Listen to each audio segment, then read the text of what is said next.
Channel Murtadin Perlu Tahu ini sharing ke-50 dengan topik kematian.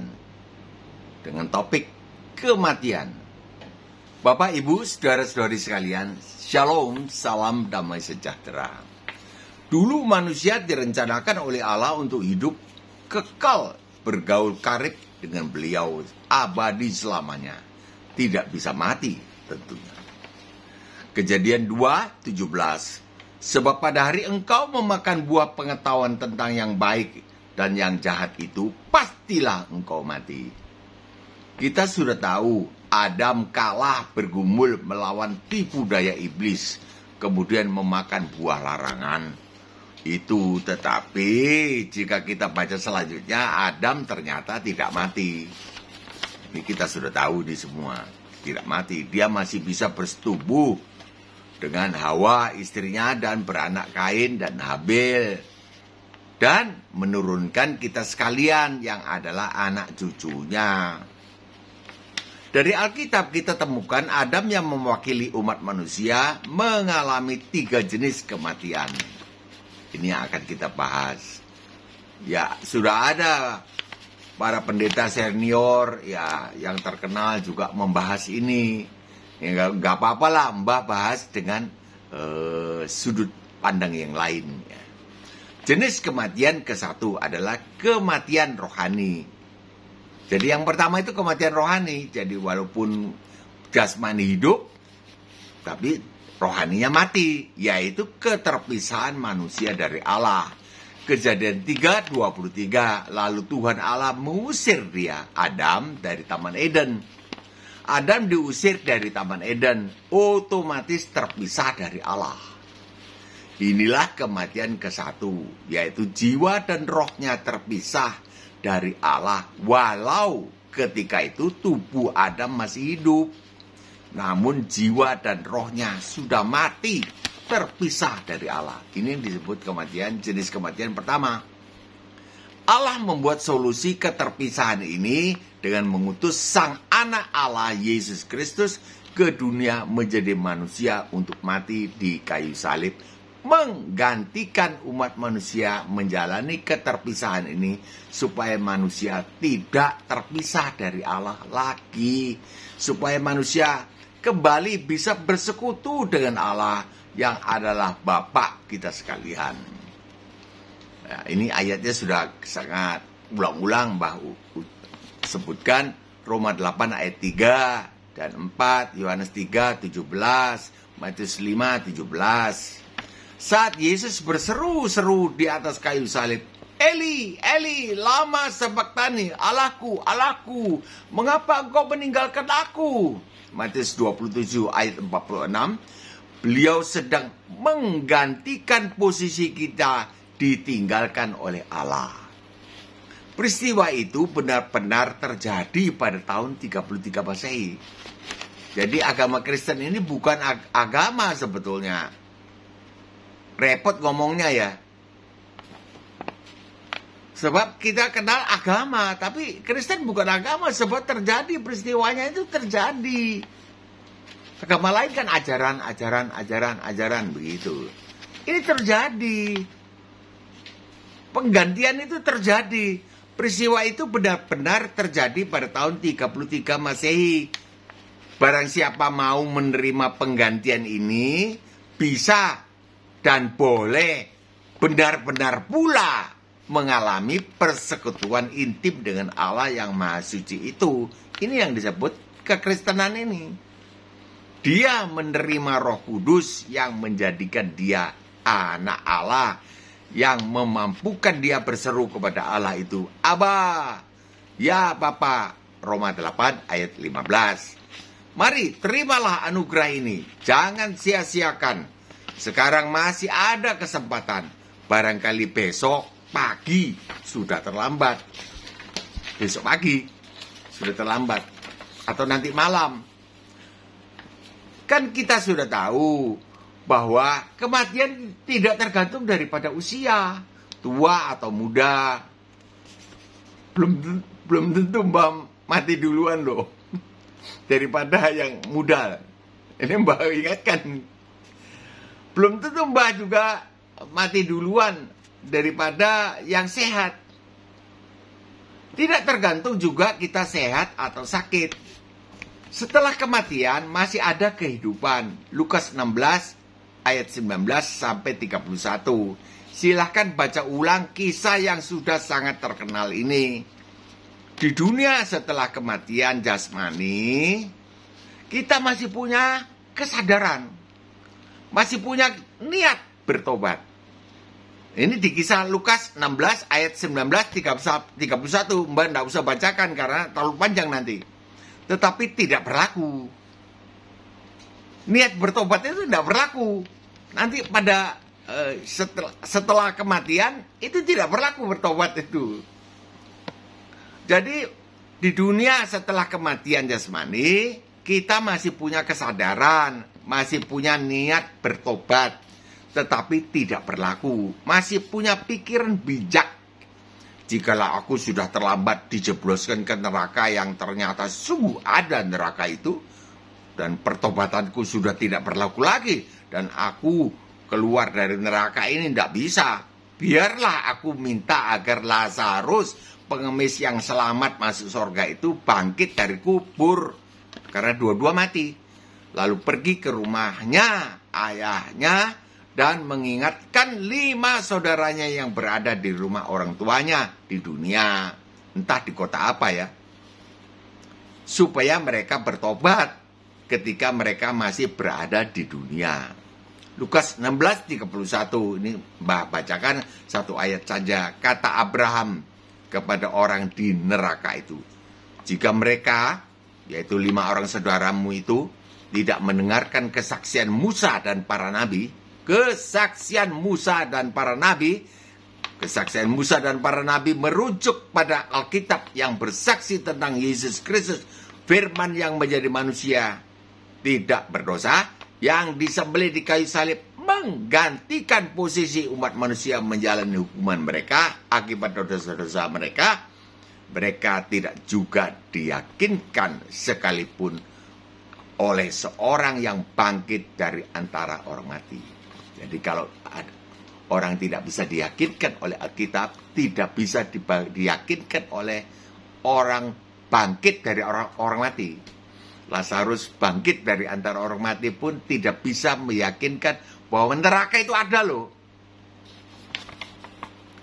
Artinya supaya orang yang belum selamat bisa tidak mati rohani. Bisa dihidupkan kembali rohnya, tidak terpisah dari Allah. Diyakinkan dengan melalui Alkitab ini. Mutlak orang itu harus percaya kepada isi Alkitab sekarang. Selagi masih hidup di dunia ini. Tidak bisa nanti. Nanti kalau sudah meninggal dunia, tidak bisa. Tidak bisa baca Alkitab.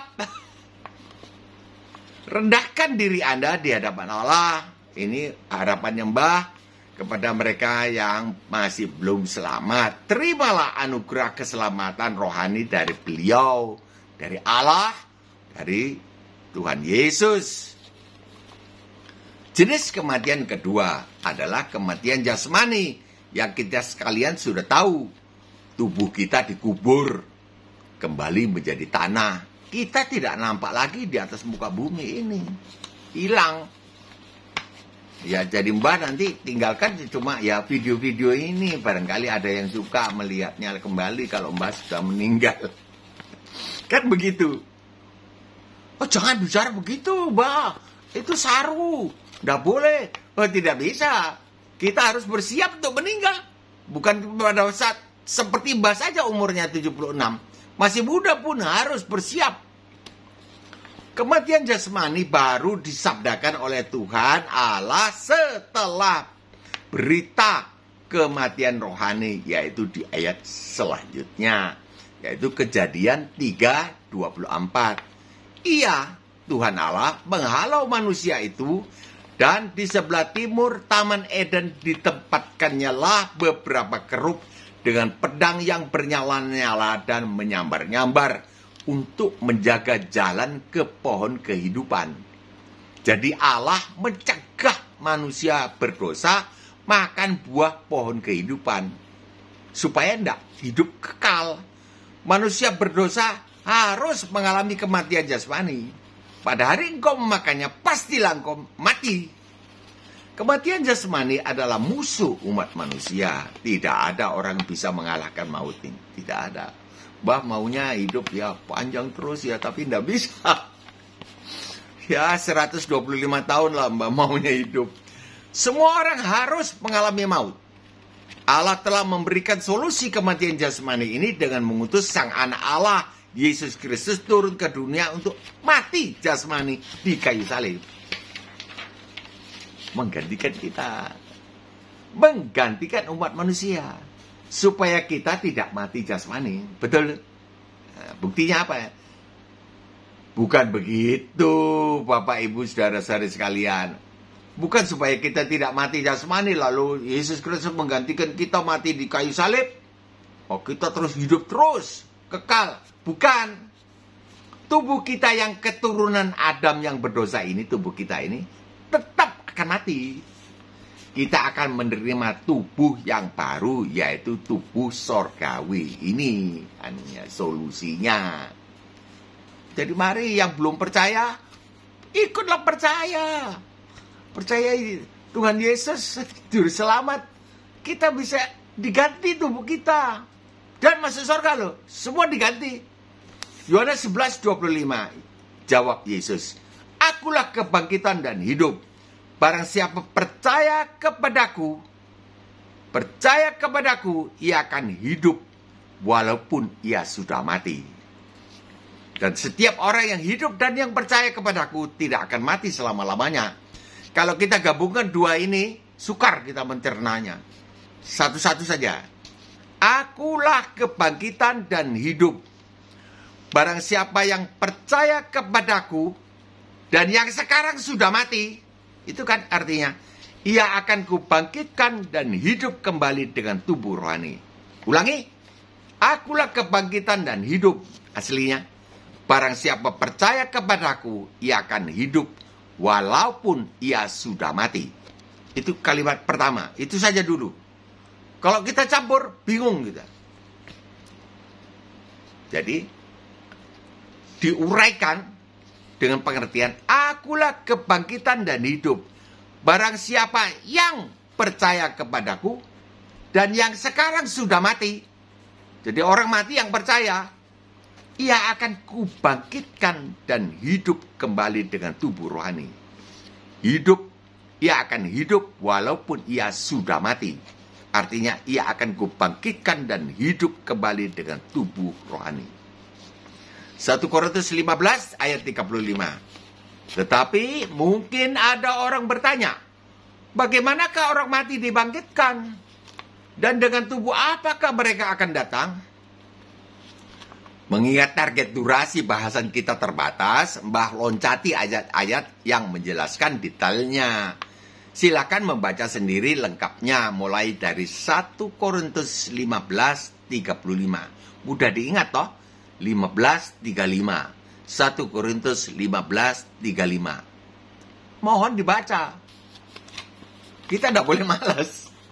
Mbak juga ada malasnya kok. Dulu. Ayat 42, loncat ke situ. Demikianlah pula halnya dengan kebangkitan orang mati. Ini Rasul Paulus tulis. Ditaburkan, dikubur dalam kebinasaan, dibangkitkan dalam ketidakbinasaan. Dikubur dalam kebinasaan, mati itu. Ini mati. Mbak paling ya diberkati kalau datang ke orang meninggal, lihat dulu wajahnya seperti gini ya orang meninggal. Aku kalau meninggal seperti ini deh. Menurut Mbak itu tindakan yang benar. Kita mesti waspada itu, mawas diri. Demikianlah pula halnya dengan kebangkitan orang mati. Ditaburkan atau dikubur dalam kebinasaan, dibangkitkan dalam ketidakbinasaan. Dibangkitkan dalam ketidakbinasaan. 43, ditaburkan, dikubur dalam kebinasaan, dibangkitkan dalam kemuliaan. Dibangkitkan mulia ya. Ditaburkan, dikubur dalam kelemahan, lemah kan sudah meninggal, lemah gitu ya. dibangkitkan dalam kekuatan. 44, yang ditaburkan, yaitu yang dikubur, adalah tubuh alamiah, yang dibangkitkan adalah tubuh rohaniah. Jika ada tubuh alamiah, maka ada pula tubuh rohaniah. Nah, ini yang bahasanya Mbah ini tentang kematian beda di sini. Mbah terangkan di sini. Jangan kematian mati 3 macam, 3 jenis kematian, ya oke lah. Tapi Mbah ada tergerak untuk memberitakan ini. Yang ditaburkan, yaitu yang dikubur, adalah tubuh alamiah. Yang dibangkitkan adalah tubuh rohaniah. Bukan dari otaknya Mbah, bukan. Dari ayat. Mbah tidak berani menerangkan dan tidak merasa layak untuk menerangkan orang awam. Tapi kalau penjelasan dari sini, nggak ada yang berani bantah. Sampai sekarang belum ada yang menghubungi Mbah atau komentar, salah Mbah. Tidak ada. Belum ada. Jika ada tubuh alamiah, maka ada pula tubuh rohaniah. Ini ayat aslinya, silakan cek. Jika ada tubuh alamiah, maka ada pula tubuh rohaniah. Ada tubuh dibangkitkan. Mbah loncat lagi, sebenarnya penting sekali. Silakan baca sendiri saja. 47, manusia pertama Adam berasal dari debu tanah dan bersifat jasmani Adam. Manusia kedua, yaitu yang mulia Pak Yesus, berasal dari sorga. Yang mulia Pak Yesus. Dulu kalau presiden pertama kita sebut Paduka Yang Mulia PYM, Presiden Soekarno. 49, sama seperti kita telah memakai rupa dari yang alamiah. Yang alamiah seperti ini, tambah tua, matanya Mbah tambah lama, tambah sipit. Lihatnya kecil sekali seperti merem, Mbah. Demikian pula kita akan memakai rupa dari yang surgawi. Mbah gak bisa bayangkan seperti apa ya, Pak. Ya, ini rambut tidak botak, gundul. Tubuh surgawinya Mbah ini seperti apa? Kita sekalian gak bisa bayangkan, tapi mungkin ya indah lah. Pokoknya indah.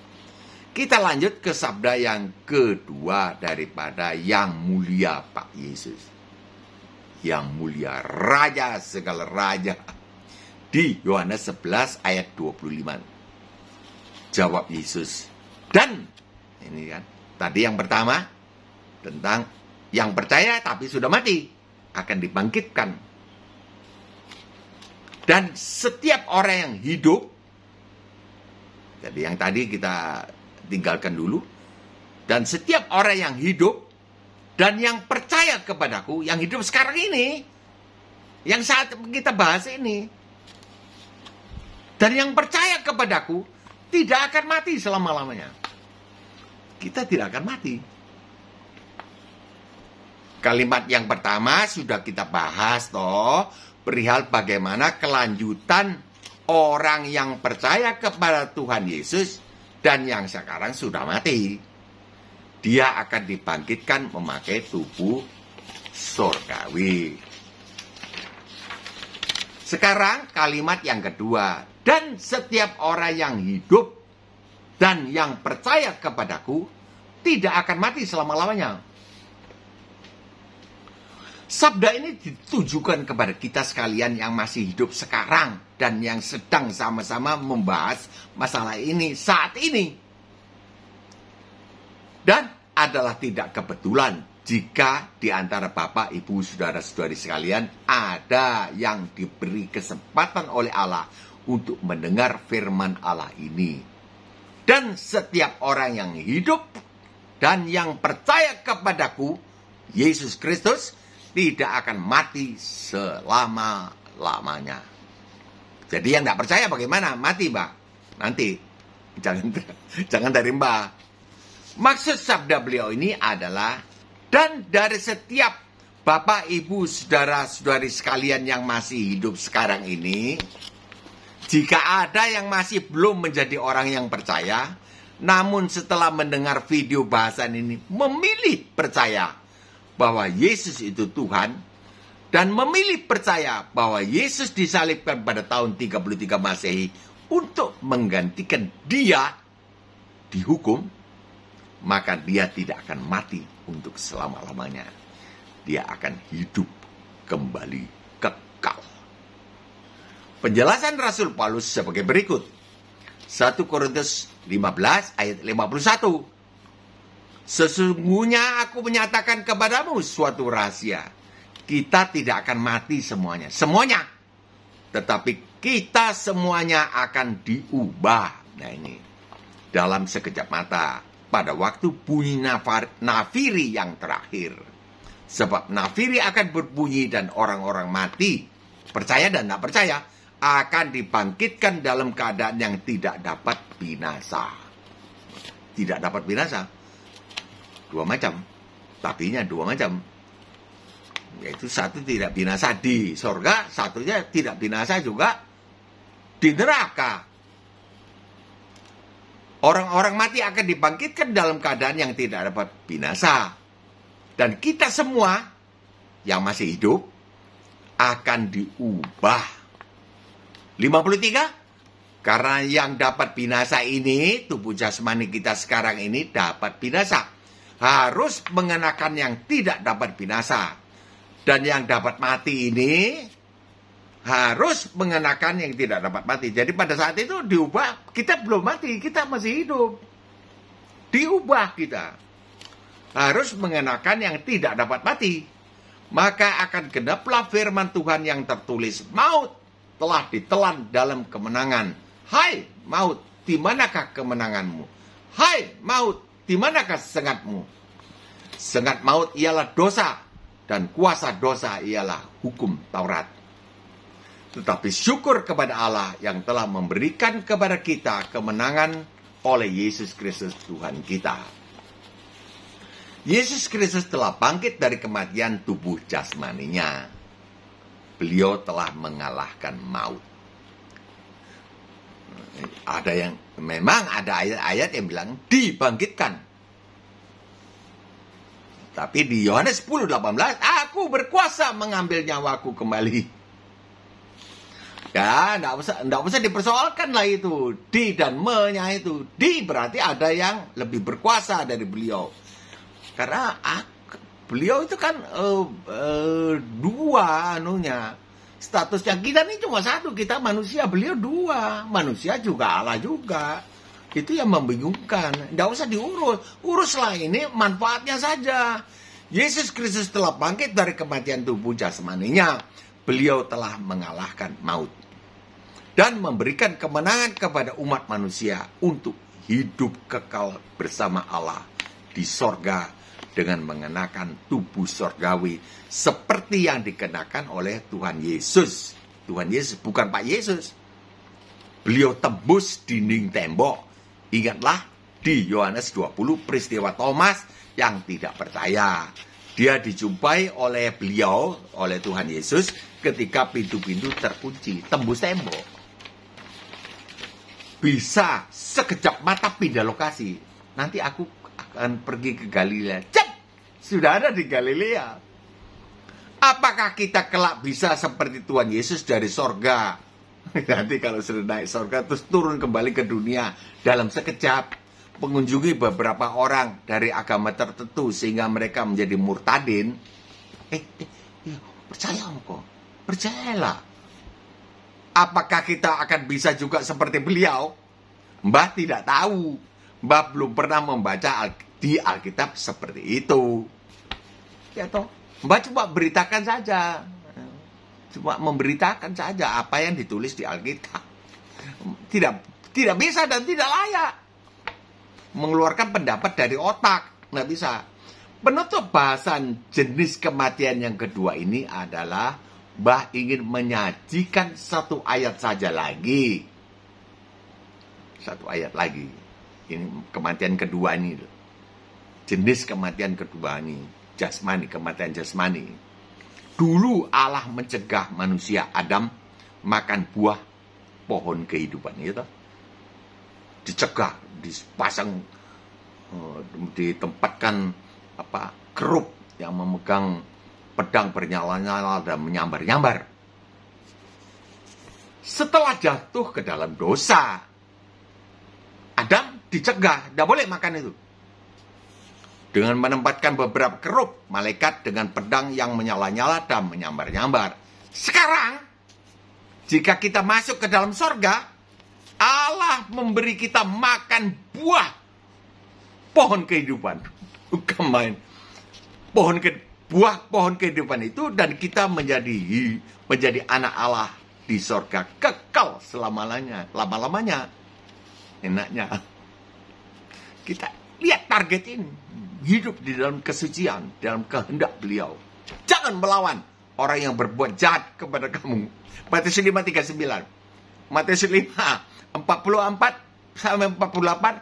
Menjadi seperti Bapakmu di sorga. Mengasihi orang yang mengasihi kamu, dan yang mengasihi juga orang yang tidak mengasihi kamu. Itu targetnya Mbak sekarang. Mata pelajarannya Mbak. Nggak tahu kalian? Ya nggak tahu. Terserah saja. Masing-masing punya ujian sendiri. Dengan syarat di dunia ini, jadi kita makan buah pohon kehidupan itu, dengan syarat di dunia ini kita menang dalam pergumulan tidak mengikuti ajaran Nikolaus. Mbak, nanti next time akan kita bahas ini, pengajaran Nikolaus ini apa, dan tidak meninggalkan kasih mula-mula. Wahyu 2 ayat 7. Barang siapa menang, akan kuberi makan dari pohon kehidupan yang ada di Taman Firdaus Allah. Jadi pokoknya targetnya itu. Kita diberi makan. Kita mesti berjuang tentu saja. Kalau tidak mengikuti, kita tidak mengerti sekarang, tidak bisa, belum membahas mengenai pengajaran Nikolaus. Pokoknya hidup dalam kesucian. Sudah pasti itu bukan Nikolaus punya. Kesucian, beribadah kepada Allah, Bapa, Putra, Roh Kudus, Tuhan Yesus. Itu saja. Dan kasih mula-mula. Kasih mula-mula Mbah nggak tahu. Mbah tidak punya kasih mula-mula. Tapi Mbah kasihnya menanjak terus sampai sekarang. Berat sekali. Itu saja.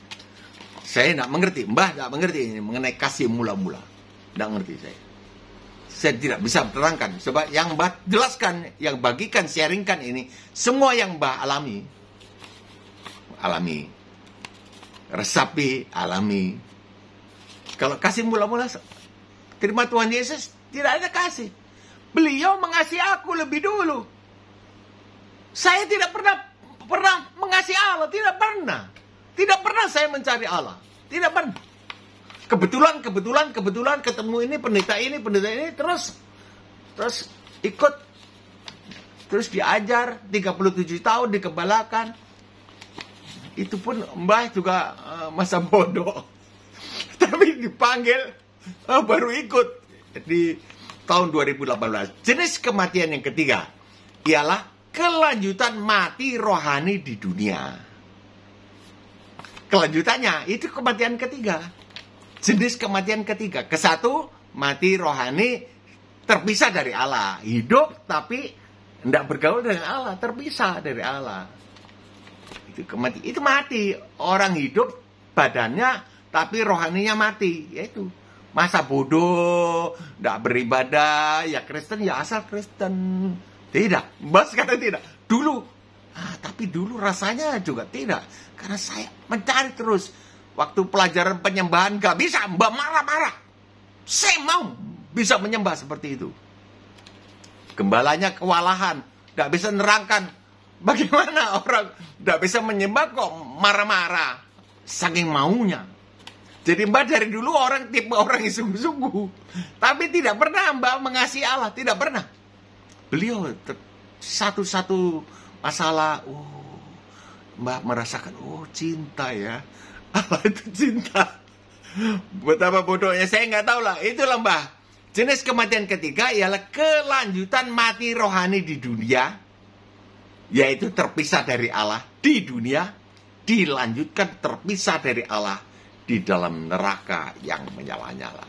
Wahyu 20:14. Kesimpulan bahasan kita adalah Jenis kematian ke-1 dan ke-3 adalah jenis kematian rohani, yaitu kondisi roh dan jiwa yang terpisah dari Allah. Di dunia ini berlanjut kepada kehidupan kekal, terpisah dari Allah di neraka. Waduh, dahsyat. Kekal. Ini kita manusia, Mbak juga belakangan ini baru membayangkan kekal. 1000 tahun. Sudah 1000 tahun lewat, masih ada 1000 tahun.